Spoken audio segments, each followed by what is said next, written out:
പണ്ട് ബാംഗ്ലൂർ വരുന്നതിന് മുമ്പ് ഒരു സ്പോക്കൺ ഇംഗ്ലീഷ് ക്ലാസ്സിന് പോയൊരു കഥയുണ്ട്. അതെപ്പോഴാണെന്ന് വെച്ച് കഴിഞ്ഞാൽ MSc ഒക്കെ കഴിഞ്ഞ് ഞാൻ വീട്ടിൽ വന്നിരിക്കുന്ന സമയം കുറച്ച് കാലം ബാങ്ക് എക്സാം അങ്ങനെയൊക്കെ ട്രൈ ചെയ്ത് നോക്കി. ബാങ്ക് എക്സാമിന് ട്രൈ ചെയ്തുകൊണ്ടിരിക്കുമ്പോഴാണ് മനസ്സിലാവുന്നത് ബാങ്ക് എക്സാം റിട്ടേൺ കഴിഞ്ഞ് കഴിഞ്ഞാൽ പിന്നെ ഗ്രൂപ്പ് ഡിസ്കഷനോ ഡിബേറ്റോ അതും അല്ലെങ്കിൽ ഗംഭീരമായ ഇൻ്റർവ്യൂ ഒക്കെ ഉണ്ട്. അപ്പോൾ അവിടെ മലയാളത്തിൽ സംസാരിക്കാൻ പറ്റില്ല, ഇംഗ്ലീഷിൽ വേണം സംസാരിക്കാൻ. അപ്പോൾ നമ്മുടെ അവസ്ഥ എങ്ങനെയാണെന്ന് പറഞ്ഞു കഴിഞ്ഞാൽ ചെറുപ്പം മുതലേ ഇംഗ്ലീഷ് കേട്ടാൽ മനസ്സിലാവും, തിരിച്ച് പറയാൻ അറിയുകയൊക്കെ ചെയ്യാം. പക്ഷെ കോൺഫിഡൻസ് പറഞ്ഞ സാധനം ലെവലേശം ഇല്ലാത്തത് കൊണ്ട് ആളുടെ കൂട്ടത്തിൽ നിന്ന് സംസാരിക്കാൻ പറ്റില്ല. അങ്ങനെ ഒരു പ്രശ്നമുണ്ടായി.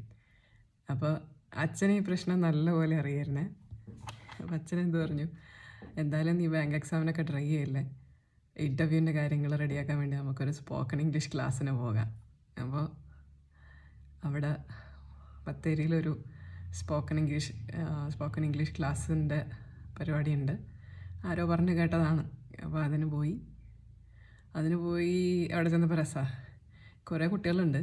അപ്പോൾ അതിൻ്റെ ഓണറും അവിടുത്തെ ഇൻസ്ട്രക്ടറും ഒരാൾ തന്നെയാണ്. അപ്പോൾ ആ സാറ് വന്നിട്ട് ഒരു 2-3 പേജുള്ള ഒരു വർക്ക്ഷീറ്റ് തന്നു.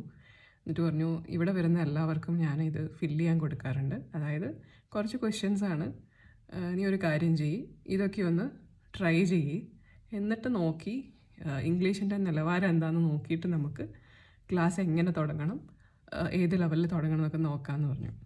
അപ്പോൾ ഞാൻ ഇനിയിപ്പോൾ ഇതിന് ടെസ്റ്റ് എഴുതണോ, സ്പോക്കൺ ഇംഗ്ലീഷ് ക്ലാസ്സിന് എന്ത് റിട്ടേൺ ടെസ്റ്റ് എന്ന് ഞാൻ ചിന്തിച്ചു. അപ്പോൾ അച്ഛൻ എന്നോട് പറഞ്ഞു, ഒരു കാര്യം ചെയ്യും, മോൾ ഇവിടെ ഇരുന്നിട്ട് ഇത് എഴുതി കൊടുക്ക് എന്ന് പറഞ്ഞു. അച്ഛൻ അവിടെ ഇരുന്നു. അപ്പോൾ ഞാൻ കുറച്ച് നേരം കൊണ്ടത് എഴുതി ഒക്കെ അടിപൊളിയാക്കി കൊടുത്തിട്ട് അത് കറക്റ്റ് ചെയ്ത് കഴിഞ്ഞപ്പോൾ ആ സാറ് പറഞ്ഞു, ഇത് കൊള്ളാം, നല്ല കഥ, ഇവിടെ വരുന്ന പിള്ളേർക്ക് ഇതിൽ പകുതി പോലും ശരിയാവാറില്ല, നിനക്ക് പക്ഷേ മിക്കവാറും എല്ലാം തന്നെ ശരിയാണ്.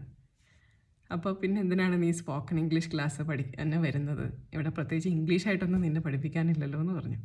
അപ്പോൾ അച്ഛൻ പറഞ്ഞു, സാർ അങ്ങനെയല്ല, ഇവൾക്ക് ആൾക്കാരുടെ കൂട്ടത്തിൽ നിന്നിട്ട് ഇംഗ്ലീഷ് സംസാരിക്കാൻ കുറച്ച് ബുദ്ധിമുട്ടാണ്, ഒരു എന്താ പറയുക, സ്റ്റേജ് ഫിയർ എന്നൊക്കെ പറയില്ലേ, അതുപോലത്തെ പ്രശ്നമാണ്.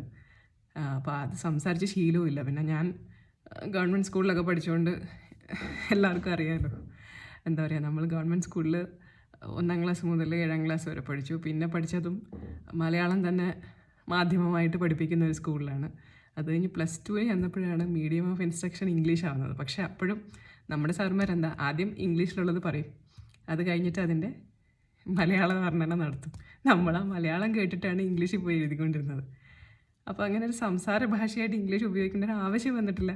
പിന്നെ എങ്ങനെയാണ് കോൺഫിഡൻസ് ഉണ്ടാവുക എന്നാണ് എൻ്റെ ചിന്ത.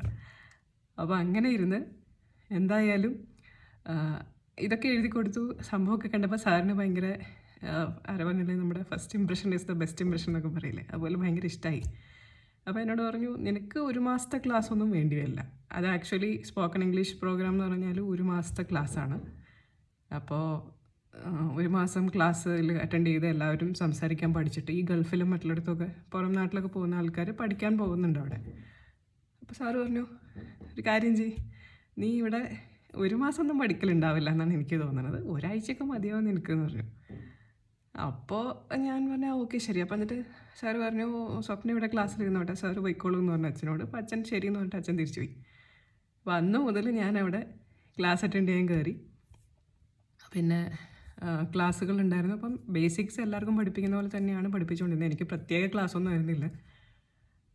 അതിൽ കയറി പഠിപ്പിച്ചിട്ട് ഒരാഴ്ച കഴിഞ്ഞപ്പോഴേക്കൊക്കെ എൻ്റെ കോൺഫിഡൻസ് പ്രശ്നമൊക്കെ തീർന്നു. പക്ഷേ പേയ്മെൻറ്റ് കൊടുത്തത് 1 മാസത്തേക്ക് ആയിരുന്നേ, അതിൽ ഡിസ്കൗണ്ട് ഒന്നും ഉണ്ടായിരുന്നില്ല. അപ്പോൾ പിന്നെ ഞാൻ ദിവസവും രാവിലെ ഒരു കൃത്യസമയത്ത് ക്ലാസ്സിലേക്ക് പുറപ്പെടും. 1 മണിക്കൂർ മറ്റായിരുന്നു ക്ലാസ്. ആ ക്ലാസ് കഴിയും തിരിച്ച് വീട്ടിൽ വരും. പിന്നെ കുറച്ച് എഴുതാനും വായിക്കാനൊക്കെ അവർ തന്നു വിടുന്നത് ഒരു ഫോർമാലിറ്റിക്ക് വേണ്ടി ഞാൻ ചെയ്തിട്ട് പോകും. പക്ഷേ എന്തായാലും ആ ഒരു ക്ലാസ് കൊണ്ട് എന്ത് ഗുണം ഉണ്ടായെന്ന് വെച്ചാൽ, ആളുടെ കൂട്ടത്തിൽ പോയി ഇംഗ്ലീഷിൽ സംസാരിക്കാനുള്ള ബുദ്ധിമുട്ട് അങ്ങനെ മാറിക്കിട്ടി. അപ്പോൾ അതുകൊണ്ട് ഞാൻ ഇപ്പോഴും പലരും പറയണ കേൾക്കാറുണ്ട്, ഇംഗ്ലീഷോ അയ്യോ സംസാരിക്കാൻ പറ്റില്ല കേട്ടോ, ഭയങ്കര ബുദ്ധിമുട്ടാണ്, അല്ലെങ്കിൽ ഇംഗ്ലീഷൊന്നും അങ്ങനെ നമ്മൾ കൂട്ടിയാൽ കൂടില്ല, ഇങ്ങനെയൊക്കെ പറഞ്ഞു കേൾക്കുന്നുണ്ട്. പക്ഷേ സംഭവം അങ്ങനെയൊന്നുമല്ല. നമ്മൾ മെനക്കെട്ട് കഴിഞ്ഞാൽ നടക്കാത്ത സംഗതിയൊന്നുമല്ല ഇംഗ്ലീഷ്. ഗവൺമെൻറ് സ്കൂളിൽ പഠിച്ചിട്ട് വന്ന എനിക്കും ബാക്കി അങ്ങനെ അല്ലാതെ നല്ല അടിപൊളി സ്കൂളുകളിൽ പഠിച്ച ആൾക്കാർ പറയുന്നത് പോലെയൊക്കെ പറയാൻ പറ്റുന്നുണ്ട്. അപ്പോൾ നമ്മൾ ശ്രമിച്ചു കഴിഞ്ഞാൽ നടക്കാത്ത സംഗതിയൊന്നുമല്ല ഇതെന്ന് എനിക്ക് എൻ്റെ അനുഭവത്തിൽ നിന്ന് മനസ്സിലായി. അപ്പോൾ ബാംഗ്ലൂർ വരുന്നതിന് മുമ്പ്